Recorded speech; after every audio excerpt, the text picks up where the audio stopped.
Happy holidays. Yeah, I know it's a little after the holidays for you guys, but it's, we're recording a little early and yesterday was Christmas for us. How's it going, Yes, Jessica?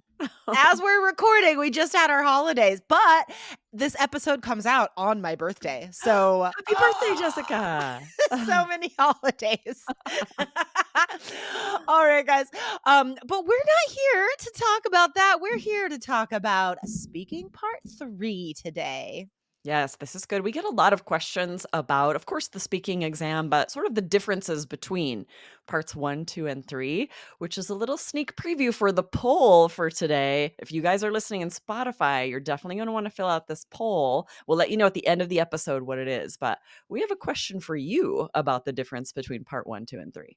Nice, nice. So I would consider this sort of the last part of a 3-part series as it Mhm. ended up.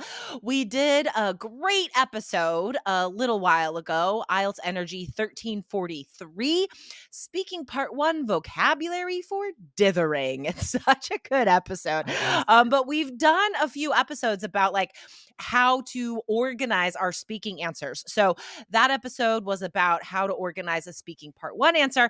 And we had a commenter on YouTube, IELTS Energy TV on YouTube, ask us, okay, like that's awesome. Can we also have structures for part 2 and part 3? And we said yes.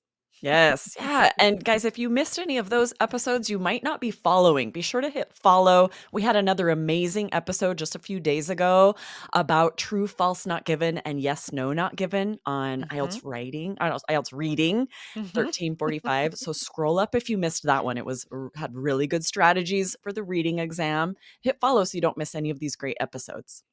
And then the very next episode after that was the speaking part 2 structure one, the highest scoring strategy for speaking part 2. So we thought we'd end up this structure series today by talking about part 3.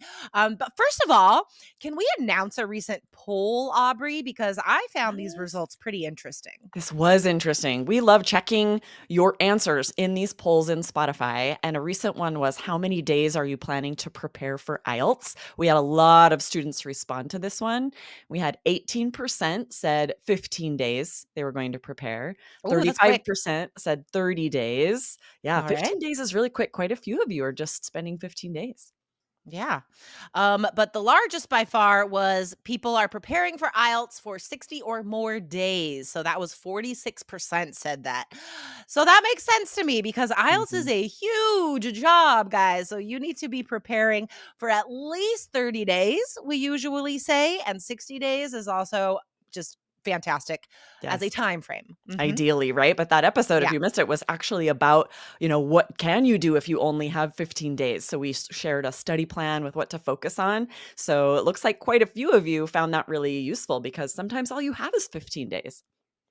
Oh, that's tough. Yeah. I don't envy you. Right. All right, let's get to today's lesson. So, we are talking about the speaking part 3 structure today, right? Exactly. We had a listener on YouTube say, can you suggest the same structure for part 2 and part 3? We shared about part 2. Today, we're talking about part 3. We're going to give you a really good sort of formula, a structure to answer part 3 questions so that you have sort of a roadmap in mind of what you should do once those part 3 questions, which are a little bit more difficult, start coming at you. And then we'll give you some examples using that structure, of course. So, it's a lot easier than you guys think, I promise you. There's just 3 parts, right? In general, for almost every speaking part 3 answer, you're going to give your opinion or your thought on the subject immediately and then support that thought or opinion with examples and details. And this isn't necessary, but I think it's nice to give a really short summary of what you just said. So, how long should a speaking part 3 answer be? Yeah, about a minute. Definitely at least 2 to 3 sentences. But keep in mind, we talked recently about changes to IELTS timing. They're getting a little more strict on part 3. So if the examiner is running out of time and still has to ask you a certain amount of questions, they might have to cut you off. If you haven't spoken yet for a minute, you haven't done 3 full sentences, don't stress about it. Just move on to the next question. Yeah. So just to remind you of what we've talked about so far, speaking part one, we recommend 3 to 5 sentences. Speaking part two, speak for the full 2 minutes. And speaking part three, it's going to be like between 30 seconds and a minute, I would say, for each answer, because they're going to be longer than part one answers, right? It's more serious. Right, exactly. So, yeah, this is an interesting thing to think about too is when you're sharing your opinion for part three questions, this is a pretty easy place to sneak in linking phrases, right? In my opinion, frankly, to be honest, in all honesty, there are so many great linking phrases for introducing an opinion. So, practice using some of those to get those linking phrases you need for your fluency and coherence score as well. All right, so let's try and show our students this very general structure: opinion, examples, and details, followed by a short summary. And let's answer 3 IELTS questions, part three questions, but about like totally different topics. Let's try and have some variety here. So, Aubrey, I'm going to ask you the first question. This is on the topic of advertising or advertisements. Okay. Do you think advertising influences what people buy? Absolutely. In my opinion, it's the most effective way to decide what people will purchase. In fact, just recently, my husband saw an ad on TikTok for this remote control for a television that you can ping if you lose it. It makes this beeping sound. We lose our remote control all the time. So this was exciting for us. We bought it immediately. And if we hadn't seen that advertisement, we never would have known this product even existed. That was so good. That was such a perfect model for our strategy.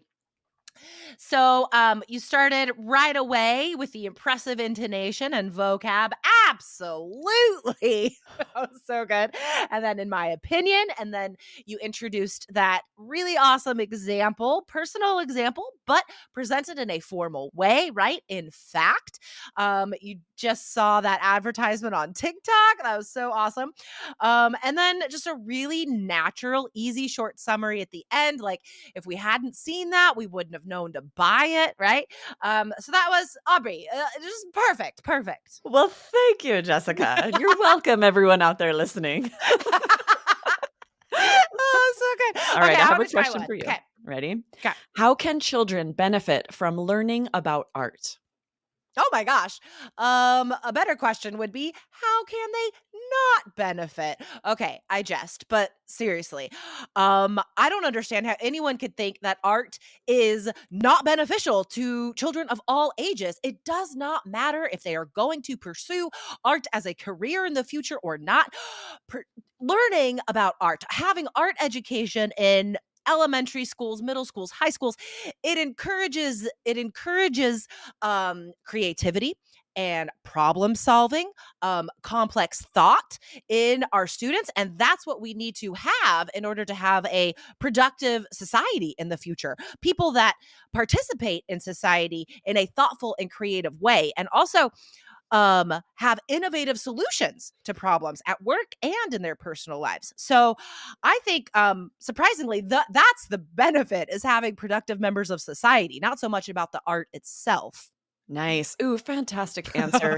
It's really interesting to think about how a question like that, you can just sort of stick with personal details about, how your children or the children you know have benefited, but you can also take it broader, like Jessica did, and talk about how the real benefits are to society. Still using that three-part formula, sharing your opinion, a solid example, and then that summary coming back to it, right? So there are still options here, right? You don't want to see yourself as stuck in a box. I have to do these 3 sentences with these things exactly. There's still Right. going to be flexibility within these answers. But if you sort of know this roadmap of where you're going to go, then you'll be able to go in with confidence, knowing like, I know how to answer these questions. Exactly, exactly. So, guys, you can check out this roadmap and the entire roadmap for your IELTS scores in our course, the Three Keys IELTS Success System. Go check it out, guys. allearsenglish.com/KEYS. Awesome. Thanks, Jessica. And happy birthday from Ah, me thank and you. all of our listeners. I'm sure I'll mention it again. I celebrate Probably, for like a whole month. So as you should. sorry, guys. You'll be hearing more about this. All right, Awesome. See guys. you next time. See ya. Bye. Bye.